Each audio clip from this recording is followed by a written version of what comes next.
Hey everybody, it's Tripl-L, and now let's talk. Darling in the Franxx, episode 8. Woo!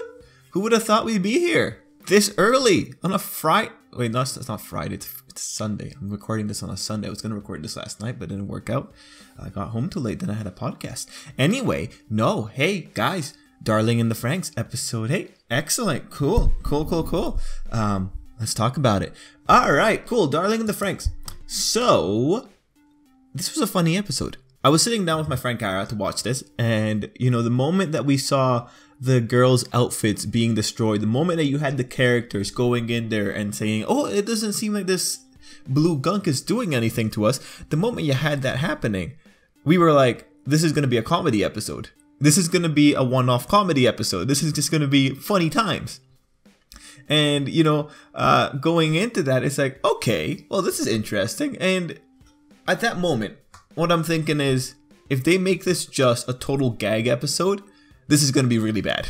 At least, let me elaborate. If they make it a total gag episode, it's going to be like, it's going to be really entertaining in the moment, but it's going to be like not that satisfying when we're moving plot. So the big challenge for this episode became, is it going to be funny and also give us plot progression or character development? And if you saw the episode, you know the answer is it did do that. So what does that mean? This was a really good episode because you get the funny and you get the stuff that makes you want to watch the next episode, because we're moving things along. If you can balance the comedy with plot progression or character development, then it's a good time, because you can't make the argument that they're wasting time with the episodes. And the reason wasting time is important is because when it comes to like the anime original series, when you have 24 episodes, if we get to a point where things feel like they're getting rushed, it's going to be like, all right, this isn't the best. You know, we're all going to be like, we wish that there were more episodes. But if they keep doing things like this will be great. And if you remember last episode, I was questioning whether or not they continue going with character moments. If they kept doing character moments, then things are going to be great. And when you look at this episode is totally character driven, and it's amazing. I really enjoyed it. If you like the characters, this is the episode for you, because this is the episode where the background characters talk a little bit more. Like, you know, before this, we have the solid, there's maybe 2 solid pairs that get a lot of attention outside of Hiro and 02, that being Ichigo and her partner, and then Mikuno and the other one, Machiro something. I always forget him. I should have written down his name. Anyway, those 2 have gotten a lot of attention. The other, Zerome has as well, but not as much as those 2 that we have there. So going into this episode, I'm especially happy with when it comes to character moments, because we see Kokoro and her guy, and she has that really cute blush sequence. I love that, and you know what? That's still so consistent with their behaviors. And then at the end of the episode, you see him bowing down to her, and it's like, they're the most adorable people. All right, if there's ever gonna be a baby conceived in this house, my bets are on those 2, especially since the girl has forbidden knowledge in that book of child rearing.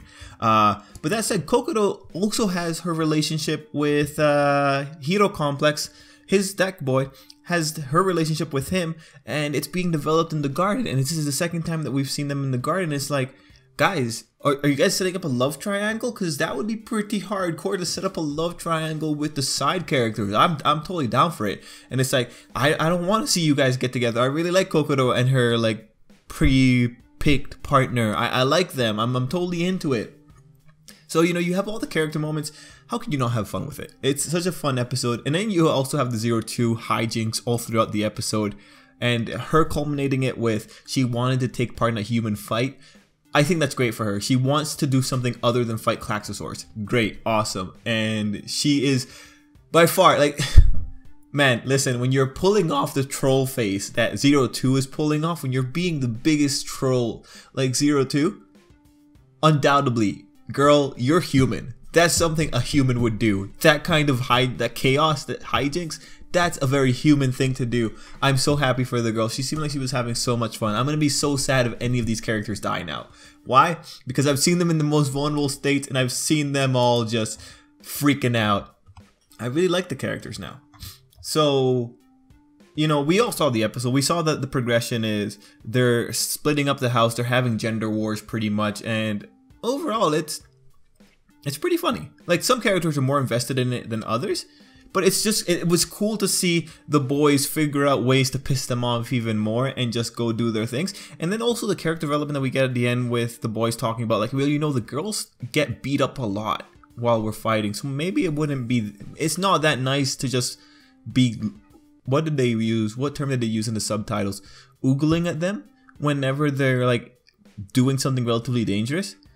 And so, you know, you have those character development moments. Of course, that's absolutely valuable. So, you know, they did really well when it came to balancing those two aspects. There's a lot of fun things, but then there's that sincerity that's right underneath the surface. How could you not like that? It's one of the greatest things. It's one of the greatest things. I really enjoyed it. So, you know, keeping all that in mind, I don't really want to dwell on this point for too long. It's just, it was nice to see a lot of things going on. The final character observations I will make are Mikuno and her partner are still, they really do seem like they're the perfect pair because they really don't care about each other. And all throughout the episode, like, the boy pair of that was just, he wasn't caring. I thought that was pretty cool. Kokoro developing a backbone for a little bit to be able to say something back to the girls. I really enjoyed that. Kokoro is the heart of this team. If she dies, this is gonna suck. It's gonna be the worst. And then we had Zorome's partner, Miku. Miku was the one that was the most attached to this whole situation. And truthfully, when you look at Zorome and Miku, you could see why they're paired up. It's because they're both equally as feisty. Now, we have all the cool stuff. Let's talk about the circumstances that allowed this to happen. And in this segment, we're going to talk about how incompetent can adults be? Again. Alright, so what allowed this to happen is Dr. Franxx. Undoubtedly, Dr. Franxx, when it comes to adults, he is the only adult that I will say I trust. Even if he's just looking at these kids as guinea pigs, he's the only one that I trust because he's the one that made the Franxx and he's the one that just said, don't let the old geezers know. Franxx is my favorite adult in all of this because Nana and Hachi, nah man, nah. They're stupid. No, you know, that's being really aggressive, but he's the one that allows this whole situation to happen, and he justifies it with, well, what's the point of testing if you're not gonna let them be tested? So, because he gave us the opportunity to have this mostly unimposed, I'm gonna love the guy. So, thank you, Dr. Franxx. But now let's talk about some inadequacies when it comes to the adults of this universe. First off, this is a really minor point and I don't think it's going to come back in any which way, but let's correct something. Nana says she's never had the plantation members or the defense team. She's, you know, before a few of them hit puberties, maybe 1 or 2 hit puberties, but she's never had a situation where all of them hit puberty at the same time. And it's like, alright, listen, that doesn't work. That's not, no, puberty happens. It's a biological absolute when it comes to teenagers. I'm pretty sure puberty is the reason that you have them riding these machines that heavily rely on their emotional compatibilities. If you ever wanted a time where you could harvest emotional compatibility or emotional power, it's when they're going through puberty. Alright? So, when Nana's saying things like, oh yeah, they've never hit puberty all at the same time, no. All those kids have probably hit puberty at the same time. The problem is that you've never had a situation where all of them developed an interest in the opposite sex. That's not puberty. That's a part of puberty. So, you know, I find that part ridiculous. Nana's not a biologist. And, you know, the thing is, you understand what she's saying when she's saying they all hit puberty at the same time. You understand, yeah, she means, oh, all of them are developing sexual interest in the other person. That's what she means when she hits puberty, but it's not correct. That's not the correct context, or that's not the correct idea that she's passing along. Puberty happens.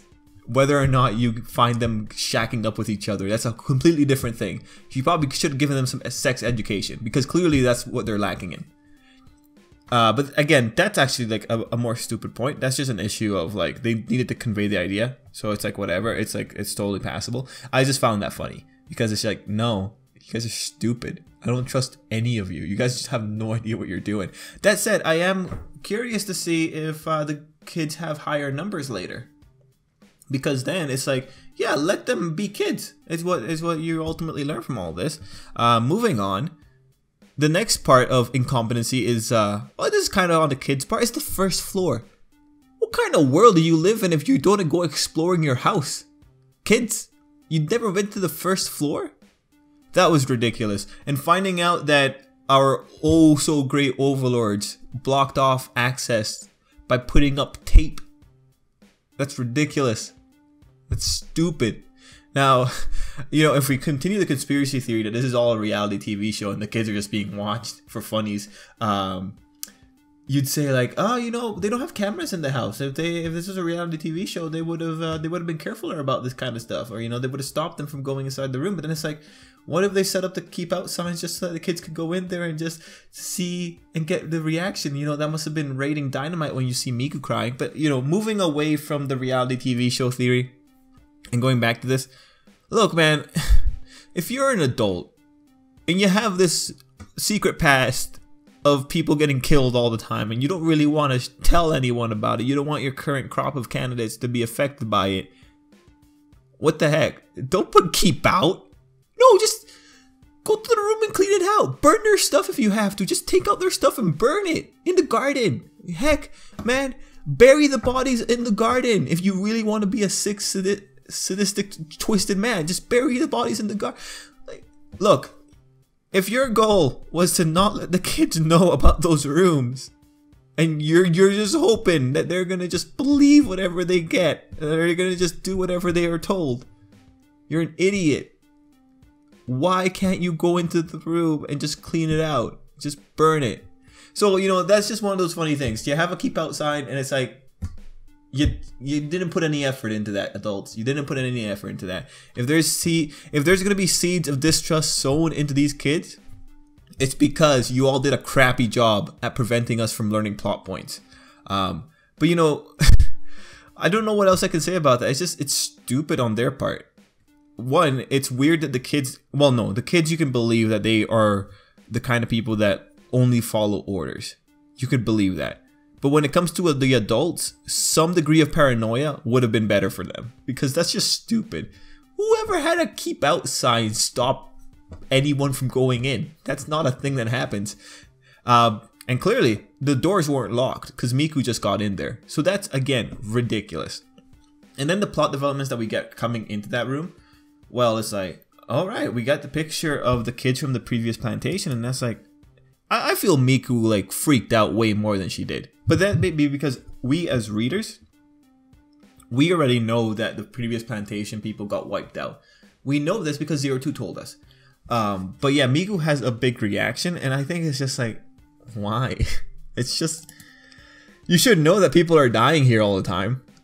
And maybe that realization didn't really sink into them. The idea that they weren't the first ones there. And one thing I do want to point out is that when you look at that picture, all of them look really drab.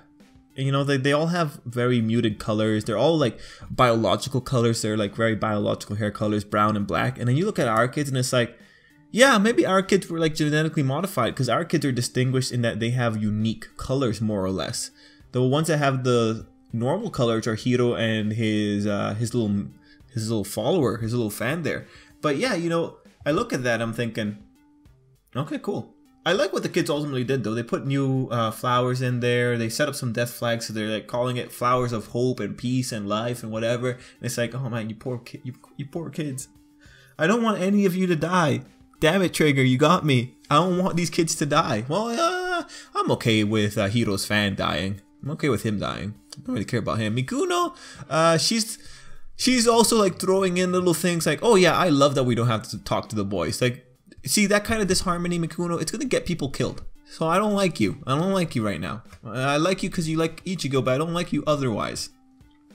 Anyway, yeah, that's pretty much the episode. I had a lot of fun with it, but again, like the whole thing was just that room. I just found that funny. That's like, you put the bare minimum of effort. It's like if you have like a room of candy and you just close the door and say, don't come into the room of candy. That's the equivalent of what you just did. Why couldn't people just grab their stuff and burn it outside? I don't know, because I think the adults feel like, oh yeah, If we put the sign, these kids won't go anywhere. It's like, buddy, stop being stupid. And the next thing, actually, Nana came in when the kids were fighting. Exactly when. She came in exasperated. You know what that means? She was watching them the whole time. That means that there is possibly a feed somewhere. And the thing is, she was watching them in the bathroom. Unless it was a situation where she just happened to come to the house to check it out. I think it's more likely for her to come in at that exact timing. She was watching them on a feed somewhere. That's creepy. So, you know, you just keep that in mind. It's a possibility. We don't have it confirmed, but we have to like kind of question it. Anyway, we're almost 16 minutes in. We're going to cut it there. It was a fun episode overall. And 02 and 0 continue to be super funny. That's the last little note I forgot to make. 02 was just ignoring everything. So love her. She's still the best by far, bar none. As for the boys, you know what? Kokodo is like, I think, second best. And then her guy. Yeah, those are the ones I like. Anyway, guys, that's it. Cool. There. Done. Cut it. Till next time. Hope you have a great day.